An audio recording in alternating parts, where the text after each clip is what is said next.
say one special thing about my mother. When I started the acting industry, my mom fought me tooth and nail. She cut my hair 3 times. She would give me hell. But later, when I had joined the industry fully, my mom now started liking it. But one thing I wanted to say was that the fact that, despite the fact that it wasn't like my mom had one-on-one with my colleagues, she knew all of them by name. And she would tell me, Foluke, jọ̀ọ́ fún mi ní nọ́mbà Láìdé Bákàrè, jọ̀ọ́ fún mi ní nọ́mbà Alágbájá, jọ̀ọ́ fún mi ní nọ́mbà Tàmẹ̀dù. My mom would just call them out of the blues and say, I'm Foluke Daramola's mom, mo fẹ́ gbàdúrà fún ẹ.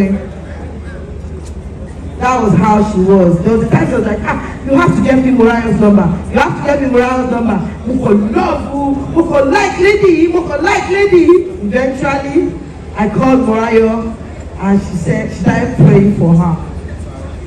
To buttress what my brother said, she always likes to bring people together. She will always tell me that you don't have to have all the monies in the world to make impact. When I started doing my veterans project, my mom was the one that first supported me. There was a time I got stuck, and I said, I knew the old. She said, don't worry, my friend. I said, I'm going to learn. She said, don't worry, my boy. And she had the way of stacking new notes. If you want my mom to love you, just make sure that you give her new notes. Even if it's small, if you give her old notes that is higher than new notes, my mom would take the new notes and leave the old notes. So she just went to she had the thing that she stashes money, and she cost about 250,000 in priest. And she said, okay, I want to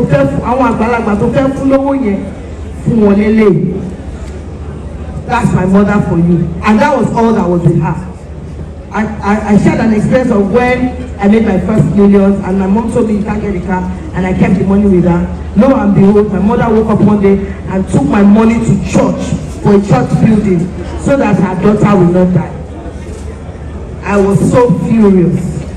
But at the end of the day, I just see someone that is passionate about God, that loves God unconditionally, even in pain, my mom will still praise God. Even in pain, my mom will still. When I say pain, I know what I mean. But my mom will still praise God. So I just want to bless God for her life. She has impacted a whole lot into me. She has taught me contentment. She has taught me the true value of education. Most importantly, she has taught me love unconditionally. Thank you, everybody, once again. Thank you.